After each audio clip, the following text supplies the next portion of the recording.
It is now time for Your Money. We're joined by James Nelson with Nelson Core Wealth Management. James, good morning. Good morning. Glad you're here with us here. So glad you could be here today. And we're talking about college today. We all know costs for college have just risen dramatically over the last several years. How much exactly has it risen? Yeah, well, first of all, what great timing to be talking about college with what we've seen in the news the last 2 weeks with this college scandal. I promise today I won't be making any recommendations to paying a $500,000 bribe to get your kid into school. But yeah, college expenses have gone up, and I think we've got a chart here that kind of shows that. Starting by year, Redrick, since the year 2000 through the end of 2018, here we've got some data. And I'm just going to pick a couple of them here to drill down on. We've got this blue line here, that's housing. Through this 18-year time frame, housing's gone up right at about 60%. And then we've got this solid red line here, that's medical costs. Medical costs have risen about 90% in that same time frame.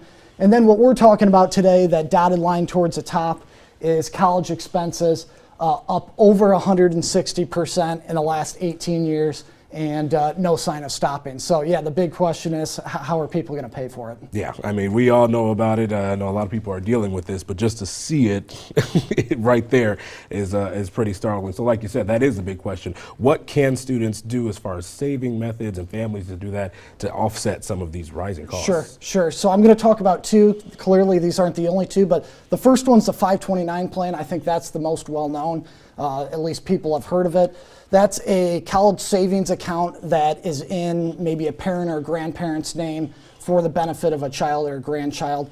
The idea here is to put money away, grows tax deferred, and comes out tax free, assuming it's used for qualified educational expenses. So that's room and board, that's tuition, that's books, that's a computer, things like that qualify as qualified educational expenses. The nice thing about the 529 plan is whoever's making the contribution can also get a state deduction. So we're talking about state 529 plans. Iowa and Illinois have one. Most states do have a state-driven 529 plan. So the person making those contributions can get a little bit of a state deduction and take advantage of that. The other nice thing is 529 plans just used to be for higher education.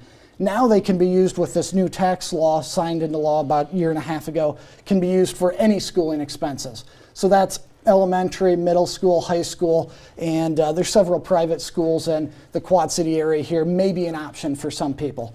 The second account that I'm going to talk about is a UTMA account. That stands for Uniform Transfers to Minor Act. This isn't college specific, but it is a vehicle that a lot of people use for college savings. So it's a taxable account in the child or grandchild's name, not any tax benefits for the contributions going in, but it's taxed at the child's rate, which is probably zero or close to that. So anyway, those are two options. They're not the only two, but those are two options for people to consider. A lot of people looking at any options they can get. As you said, it is rising quite a bit, man, very often. Yeah, so absolutely. Very important. James, thanks so much for joining us. Thank you. We appreciate it. And if you missed any of our discussion, as always, we'll make it available for you on our website. That is ourquadcities.com.